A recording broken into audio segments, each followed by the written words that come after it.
আমরা কেউ উতবা সাইবা ওয়ালিদ ইবনে মুগীরা আব্দুল্লাহ ইবনে উবাই মুনাফিক মার্কার দল নাকি হযরত মুহাম্মদুর রাসূলুল্লাহ সাল্লাল্লাহু আলাইহি সাল্লামের দল? তাহলে মুহাম্মদ নবীর যদি দল হইয়াই থাকে তাহলে আমরা নবীর সিরাত থেকে কথা বলবো। কি বলবো?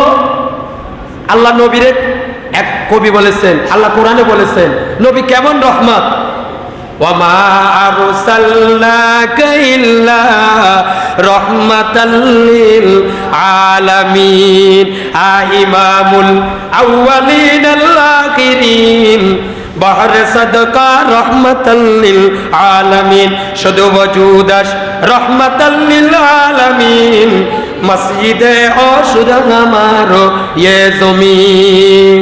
আল্লাহ নবীরে ডাক দিয়ে বলে, নবী গো, দুনিয়ার জমিনে আমি আল্লাহ রব্বুল আলামিন আপনি নবীকে পুরা মানব জাতির জন্য, আকাশের জন্য, বাতাসের জন্য, মানুষের জন্য, সব কিছুর জন্য রহমত হিসাবে প্রেরণ করেছি।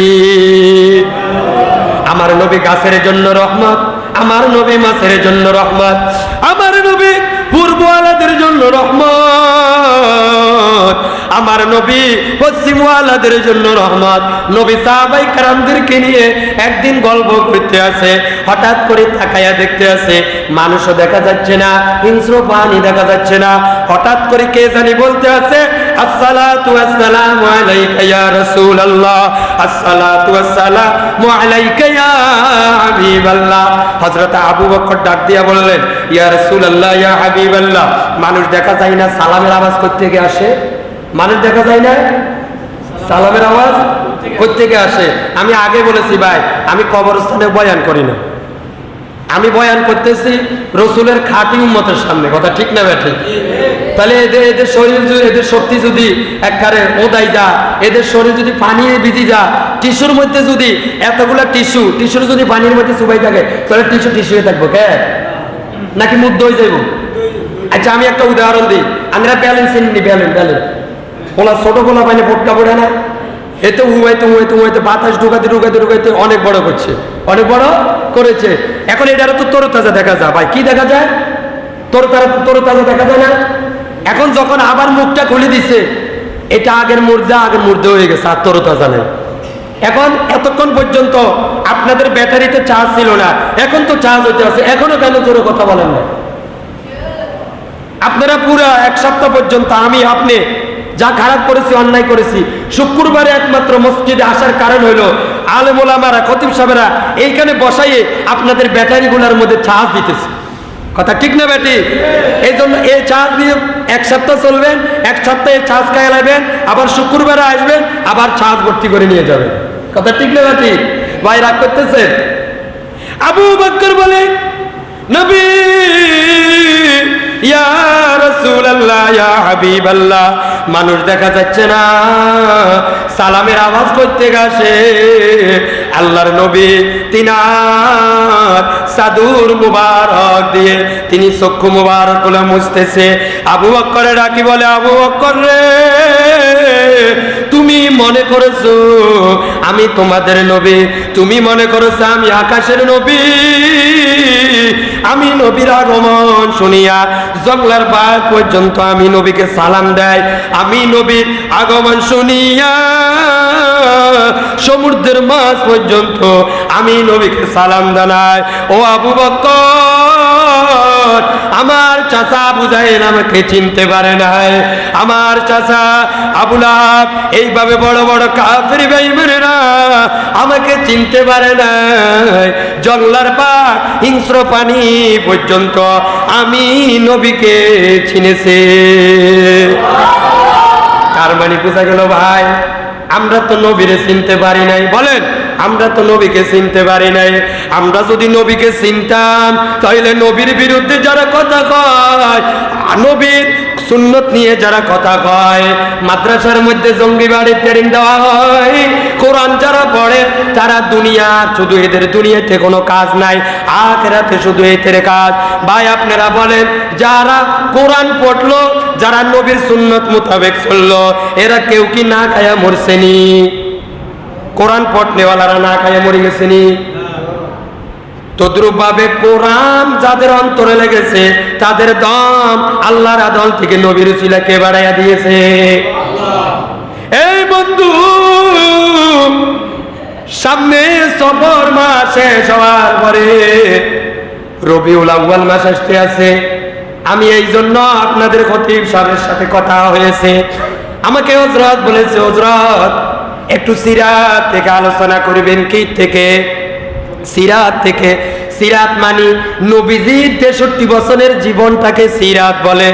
বলেন, নবীজির 63 বছরের জীবনটাকে কি বলে? সিরাত বলে। আর এই সিরাতকে কেউ যদি নবীজির জীবন অনুযায়ী আমল করতে পারে, ওকে বলা হয় রাসূলের খাঁটি আশিকে উম্মত। কথা ঠিক না বেঠিক? ও বাবা, আল্লাহর নবীর জন্য হযরতে আবু বকর কত কষ্ট করেছে, হযরতে হামজালা রাদিয়াল্লাহু তাআলা আনহু আল্লাহর নবীর একজন চাচা ছিলেন। কি ছিলেন? চাচা ছিলেন। বাবা যেই সময় তিনি মুসলমান হন নাই, তখন নিজে না খাইয়া আল্লাহর নবীর খানাতে কোনোদিন কষ্ট দিতেন না। কথা ঠিক না বেঠিক? হযরতে হামজালা রাদিয়াল্লাহু তাআলা আনহু আল্লাহর নবীর একজন পাগল আশিক ছিলেন, নবীর চাচা ছিলেন। যেই জায়গায় গিয়ে নিজে লাঞ্ছিত হইতেন, তারপর কোনোদিন আমার নবীর সম্মানটাকে লাঞ্ছিত হইতে দিতেন না। আমার নবী ওই যে যেখানের মধ্যে আল্লাহ রাব্বুল আলামিন কোরআন দিছে আমার নবীকে, নবী আপনি বলেন, ইকরা বিসমি রাব্বিকাল্লাযী খালাক খালাকাল ইনসানা মিন আলাক ইকরা ওয়া রাব্বুকাল আকরামুল্লাযী আল্লামা বিল কলম। ওই যে হীরা গুহার মধ্যে আমার নবী বসিয়া বসিয়া তিনি ধ্যান মগ্ন হইতেন, মোরাকাবা করতেন। কি করতেন? মানে আল্লাহর কাছে কান্না করতেন। আমরা বলেন নবীর কি কোনো গুনাহ আসেনি? আচ্ছা, কোন ব্যক্তি যদি বলে নবীর গুনাহ আছে, তার ঈমান আসেনি? সেই কি রাসূলের 1 নম্বর আশিক নামের উম্মত নাকি আশিক নামের বাটপার? তাহলে বাটপারের জন্য কি জান্নাতে যাইবে নাকি জাহান্নামে যাইবে? কাল কিয়ামতের মাঠে নবী গুণের চিনবো নাকি বলবে দূর হয়ে যা? তাই না? আপনারা বলেন, আপনারা কোন দলে থাকবেন? ওই দলে থাকবেন, নবী বলবে তোরে আমি চিনি না। এই দলে থাকবে না, নবী আপনারা দেখা মাত্র বলে আয় উম্মত, দুনিয়ার জমিনে আমি নবীর সুন্নত মানতে গিয়ে কত মানুষ তোরে কত মারা মারছে, তুই দাড়িগুলা লম্বা করেছ, তোর স্ত্রী তোকে দেখতে পারে নাই, তারপরে কোনোদিন আমি নবীর সুন্নত ছাড়াস নাই। আমি নবীকে পাবার জন্য সব সময় আমি নবীর নামে দুরূদ পড়তি। আয় উম্মত, আমি নবীর জন্য যদি দুনিয়ার জমিনে তুই এত পাগল হইয়া যাস, আমি নবী কি পারি তোরে সারা জান্নাতে যাইতে? আয় উম্মত, তাড়াতাড়ি আমি নবীর ডাইন হাত মোবারকে তোর হাতটা দিয়ে দে, আমার সাথে জান্নাতে চল। তুই বলে নবীর সাথে জান্নাতে যাইতে চাননি? কারা কারা জান্নাতে যাইতে চান? আল্লাহ তুমি সবার হাত আরো উঁচু করে ধরেন। আল্লাহ তুমি দেখতেছ আমার ভাইয়েরা ওয়াদা করেছে নবীর সুন্নাত মোতাবেক চলবে। আল্লাহ যখন মৃত্যু হয়ে যায় তখন আমাদেরকে নবীকে না দেখাইয়া আমাদেরকে মৃত্যু দিয়েন না। কাল কিয়ামতের মাঠে নবীর শাফাআত দিয়া আমাদেরকে জান্নাতে দেবেন, আমিন। আচ্ছা, কথা থেকে আপনারা রাগ করছেন নি? আপনারা কি নবীর আশিক নাকি আবু জাহেলের আশিক?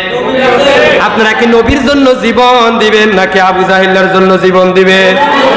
আপনারা কি নবীর জন্য জীবন দিবেন যারা নবীর বিরুদ্ধে কথা কয় এগুলোর জন্য জীবন দিবেন?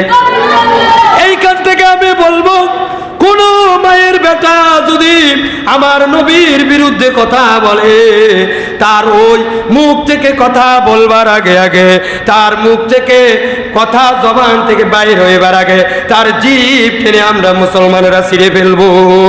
বলেন কার মহব্বতে শিখবেন? নবীর মহব্বতে শিখবেন। কথা ঠিক না ঠিক? বন্ধুরে আমার, আল্লাহর নবীর এই চাচা হযরত হামজালা আল্লাহর নবীর জন্য বহু কষ্ট করেছেন। একদিন আল্লাহর নবী ওই হেরা গুহার মধ্যে বসিয়া বসিয়া আল্লাহর নবী মুরাকাবা করতে আছে।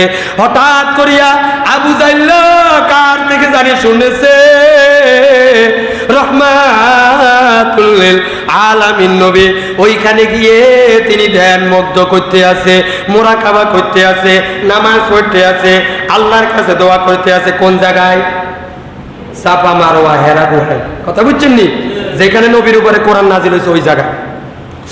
আবু জাহেল তখন একটা দৌড় মেরে পাহাড়ের উপরে উঠে গেল, গর্তের কিনারে দিয়ে বলে আমার নবীকে বিভিন্ন রকমের গালিগালাজ করতে লাগলো। গালিগালাজ করিয়া বলে, আব্দুল্লাহর বেটা মুহাম্মদ, ও নির্বংশের জাত, বলেন নাউযুবিল্লাহ।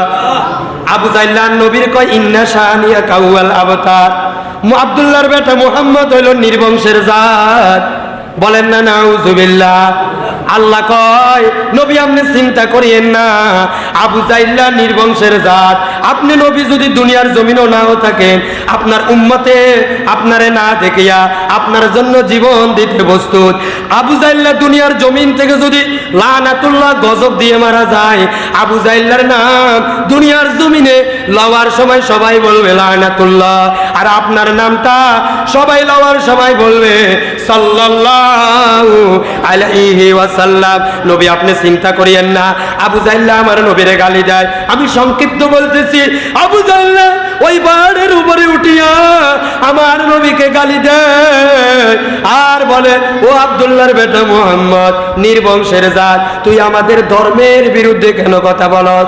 আবু জাহেল বলে, এই মুহাম্মদ তুই জানোস না আমাদের বাপদাদারা আমরা দেবদেবীর পূজা করি, আর তুই কিসের নতুন ধর্ম ইসলামের কথা বলস? তুই আমার বাপদাদার ধর্মের কথা কেন বলস?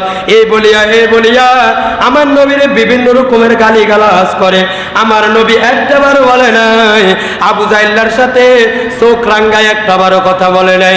আমার নবী কান্না করতে আছে, আল্লাহ গো আল্লাহ, তুমি দেখছো নি আবু জাহেল আমারে গালি দেয়, এরপরও তো আমি আবু জাহেলের গালি দিলাম না।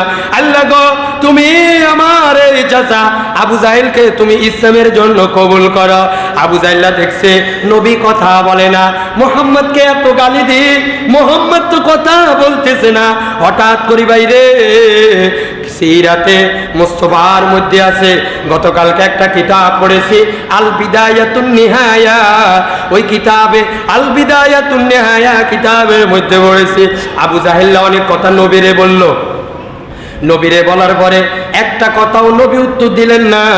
ওই মাত্র আবু জাহেল একটা পাথর নিয়ে চাষ করে আমার নবীর মাথা মোবারকের মধ্যে মারিয়া দেয়।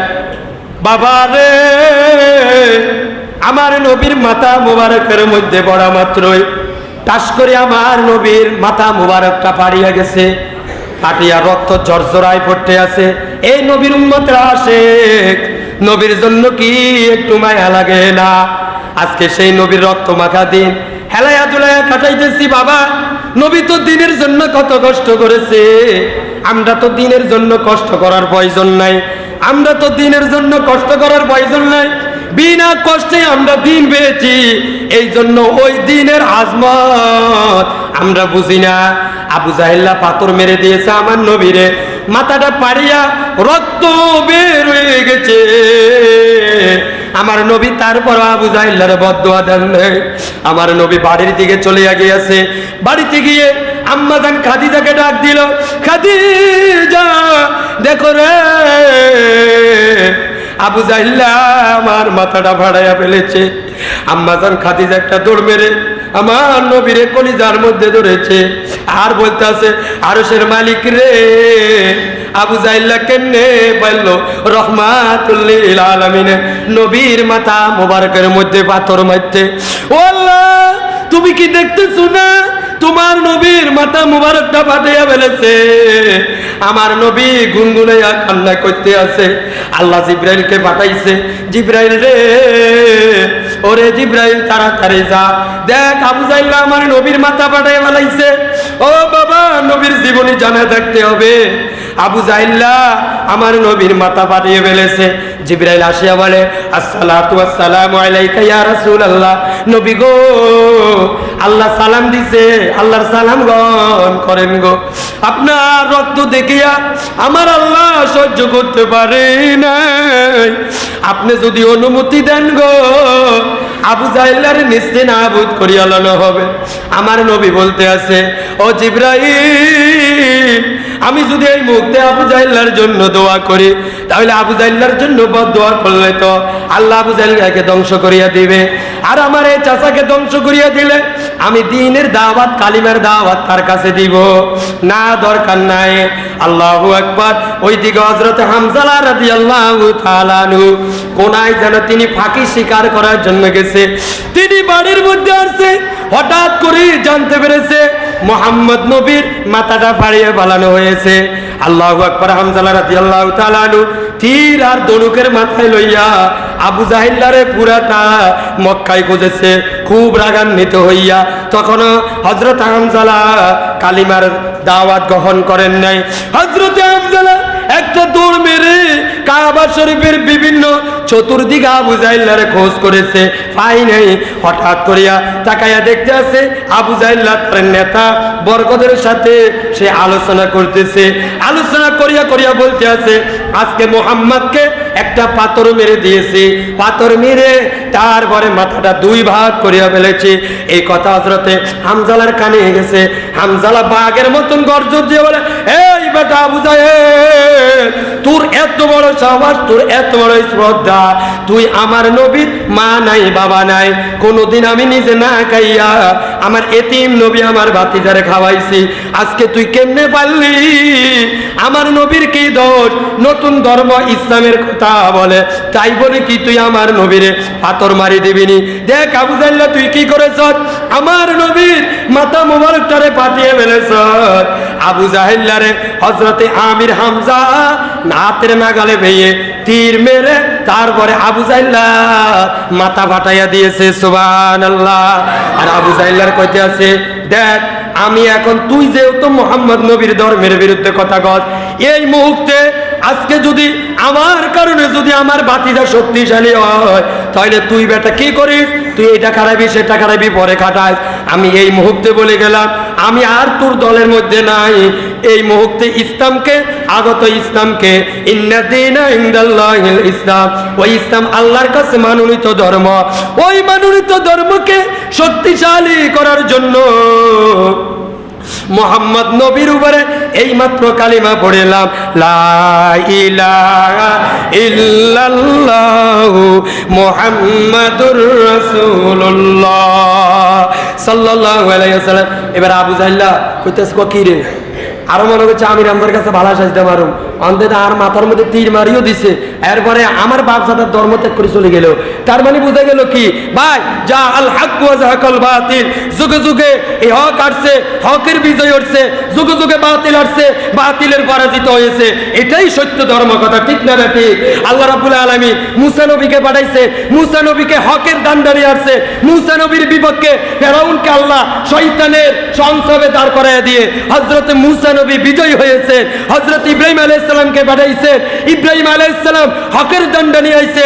বিপরীত যে খোদা দাবি করেছে নমরুদ বিন কানান আলাদুজ্জিনা যারের সন্তান এসেছে, সেই শয়তানের সংস্রব নিয়েছে, সেই বেঈমানের অন্তর্ভুক্ত হয়েছে। হযরত ইব্রাহিম আলাইহিস সালামে ইসলামের জয়যুক্ত করেছে। শেষ আমার নবী রাহমাতুল লিল আলামিন এসেছে হকের দণ্ড নিয়ে। তার বিপরীত আবু জাহেল, ওলীদ ইবনে মুগীরা, উতবা, শাইবা, আবু সুফিয়ান বেগুন আসছে আমার নবীকে মারার জন্য। তারা যতই চেষ্টা করেছে, তাদের কারণে আল্লাহ ইসলামকে আরো শক্তিশালী করে দিচ্ছে। তো ভাই শেষ কথা হলো এটা, যাক কথাও শেষ হয়ে গেছে। সবাই আমার জন্য দোয়া করবে। আর আমি যে কথাগুলো বলছি, আমি কিন্তু আয়াতের আজকে সিরাত নিয়ে আলোচনা করি, যেই পরিমাণ আজকে চেয়েছি এরপরে চাইছিলাম হযরত ওমর রাদিয়াল্লাহু তাআলা আনহু কিভাবে ইসলাম কবুল করছে, কিভাবে কি হয়েছে এগুলো বলার জন্য। আবার কিভাবে 14 বয়সে হযরত রাসূলুল্লাহ সাল্লাল্লাহু আলাইহি সাল্লামের পিছনে গিয়ে তিনি কান্না করেছেন, কেন ইসলাম কবুল করেছেন, আর কি জন্য ইসলাম কবুল করি সে এত দামি হয়েছেন, জান্নাতের টিকিট কয় নম্বরে পেয়েছেন, এগুলো বলার দরকার ছিল। সময় সংকীর্ণতার কারণে বলতে পারলাম না। যা বলেছি আপনাকে, আমাকে, সবাইকে, পুরো এলাকাবাসীকে আল্লাহ আমল করার তৌফিক দান করুক। ওয়া আখিরু দাওয়ানা আলহামদুলিল্লাহি রাব্বিল আলামিন। আসসালামু আলাইকুম।